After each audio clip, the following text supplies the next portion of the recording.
On your awakening journey, have you ever felt shamed, shameful, guilt tripped, or guilty? All right, let's dive into this topic because this is super important. Your shame and guilt are telling you something super, super important. My name's Rebecca Abraxas. I'm a sound healer and life coach, and on this channel, we're just learning how to remember our greatness together. So let's dive in here. If you want some extra support, I have lots of free videos here, but I also do custom sound healing and coaching. So see the links in below. All right, so shame and guilt. It comes up a lot. I know just recently I started therapy again to deal with some of the shame and guilt from parenting. But the truth, the big nugget here that I've learned in therapy is that guilt and shame are an inside job. And when we really work within here, when we feel triggered in shame and guilt, and we resolve this, I'm going to tell you how to resolve that. When we resolve this and we can raise our frequency back up, guess what happens? Out here has no power over us. And I know that's easy to say because when people are gaslighting and shaming us and guilt tripping us, like, that happens out here. But there's some things happening that are building this up and us perceiving it in that way. So let's backtrack a little bit.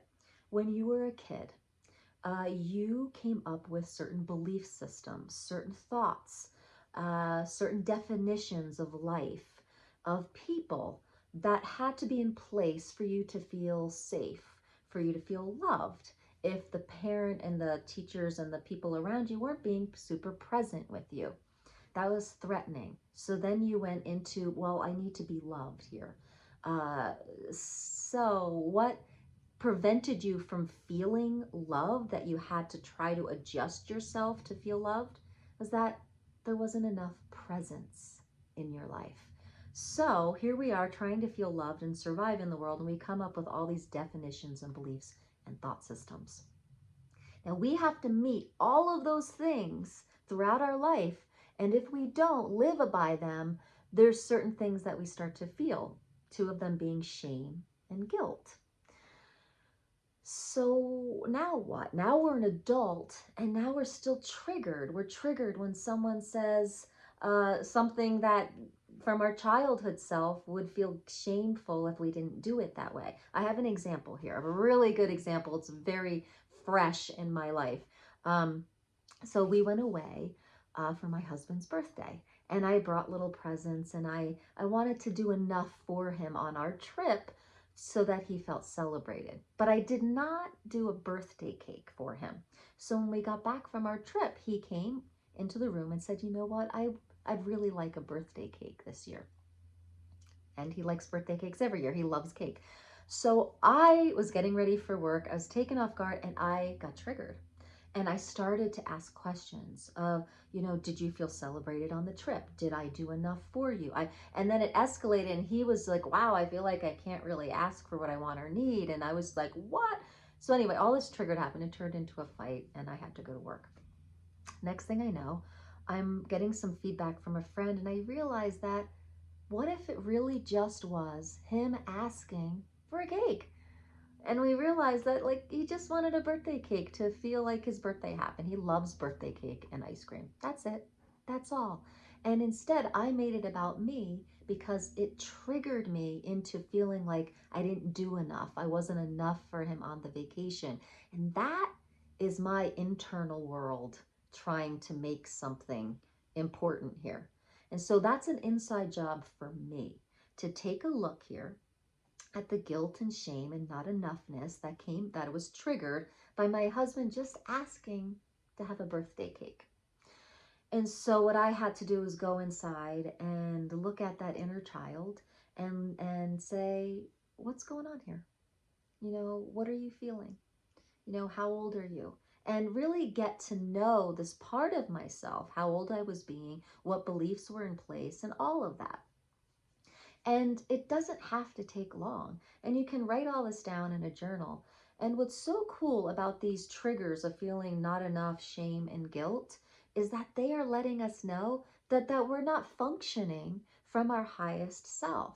We're not functioning from our highest awakened frequency.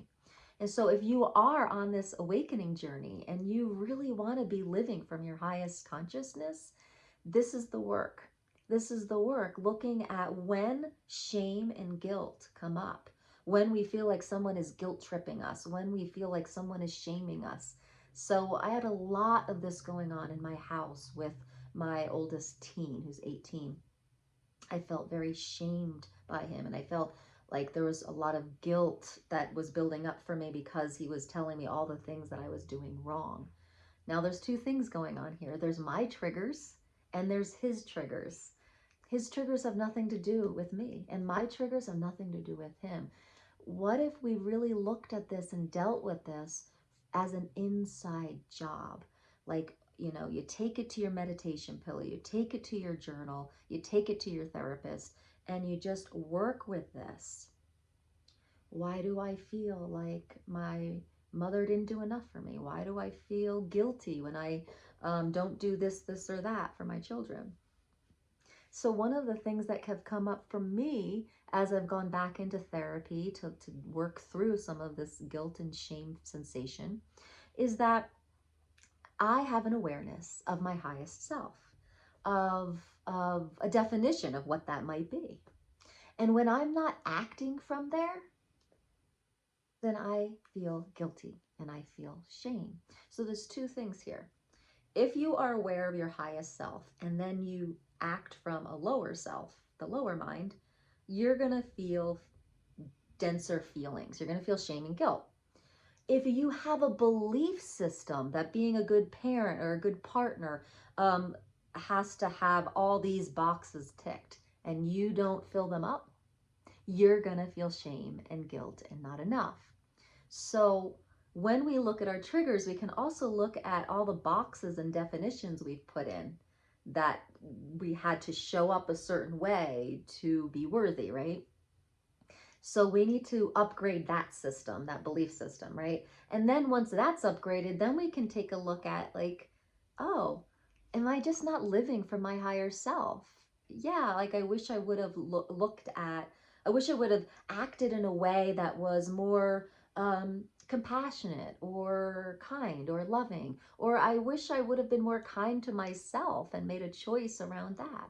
So when denser feelings come up, they're an opportunity to take a look at where we need to upgrade our system, where we need to practice the law of subtraction. The law of subtraction just says that if you are awakened and you really want to live more frequently from a higher frequency, then you got to subtract the denser frequencies out of the body, out of the mind, out of the emotional system.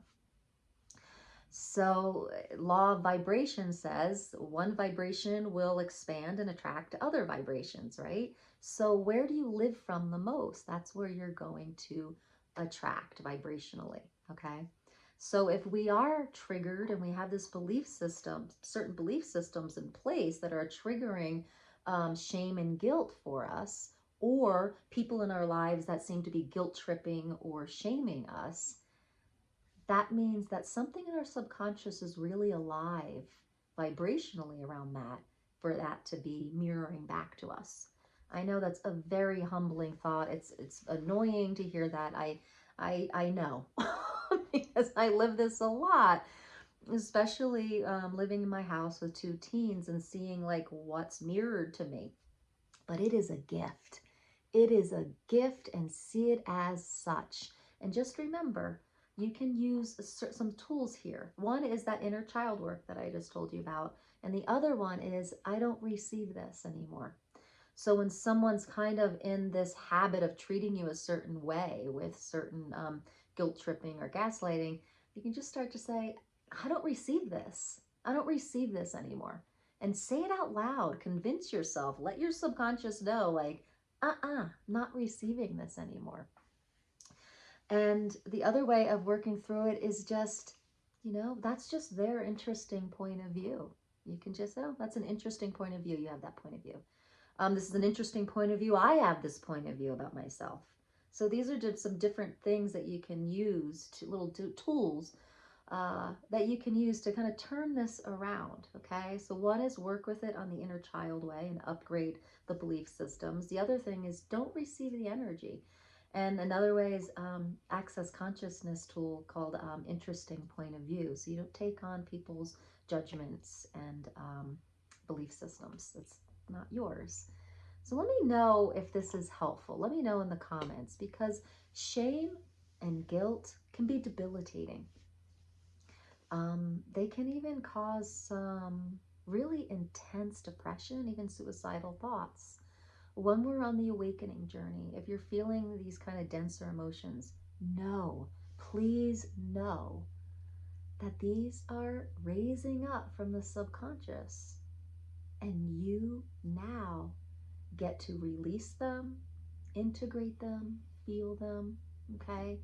And so there's different bodies, layers and bodies to deal with in ourselves. So a lot of times if we've had a definition or belief system for a long time, it's actually in our tissue. It's in the cells of our body. And that's why I so much love uh, sound healing with voice and yoga, physical hatha yoga. These two tools have been invaluable in my life because they get into the vibrational nature of the body and help you release and subtract those denser frequencies from the tissue. So in hatha yoga, you go to your edge, right? You go to, say you're in a down dog or you're in a side bend, right? You go to the edge, meaning you go to that first awareness of tension, and then you go deeper into it and you feel it, you breathe into it, you let the breath knock on the door of the tension and resistance. And from there, you can keep breathing through it, go a little deeper into it, and you start moving the dense energy from these denser feelings, thoughts, and beliefs and definitions. Now, with sound healing is a wonderful way to work on the emotional and mental and physical body because it's vibrational. Sound is a vibration, right? So it can go anywhere. It can affect anything and everything. So if we wanted to do this work of healing shame and guilt through our own sound, what you want to do is ask the question, where is shame and guilt living in my body? And see if you get an awareness. Is it in your chest, solar plexus? Is it in your feet? Is it in your third eye? Is it, where is it? Does it feel like tension in your neck? Find that body part. And then from there, just surrender your own voice to the shame and guilt, wherever the place in your body was. Give your voice to that area. And you could let out a groan, you can let out a yell, you can let out just a tone, whatever it is, be with it, be with that body part, be with the shame and guilt there, and let your voice sound out. And you'll notice, keep sounding, keep sounding, keep sounding. The sound is going to shift and change. It's pretty magical. It's like you can just witness the law of subtraction with the voice. So as you sound it out, vibration starts to move, density starts to move, integration happens, and your tone of voice starts to shift. And you may notice that you get to a tone that is just very light and airy. And when you get to that point, you'll notice that you feel lighter, that the body part might start to relax and release tension. It's pretty magical. So if you would like to explore that with some support, just go to the link below. There are some sessions that I do for people to help teach them how to be their own sound healer and just get feedback on how that works. And if you're just wanting to receive sound, to release the density of shame and guilt in your life, I do custom sound healing, which would be that we go through a little interview process. I make you a custom sound healing that you listen to for 30 days. and we meet up and see how that worked for you. Sound, it's been said over and over again, sound is the medicine of the future. So, beautiful beings, I wish you so much peace and ease with learning about what shame and guilt is teaching you and mirroring to you, and where you can be and go and live from now that you're aware of what the shame and guilt is, and how what happens when you subtract it from your life and use it as, oh, it's an alarm system. It's just letting me know that it's time to take a look at some triggers. It's time to take a look at what's keeping me from my higher self. All right, beautiful beings. Namaste.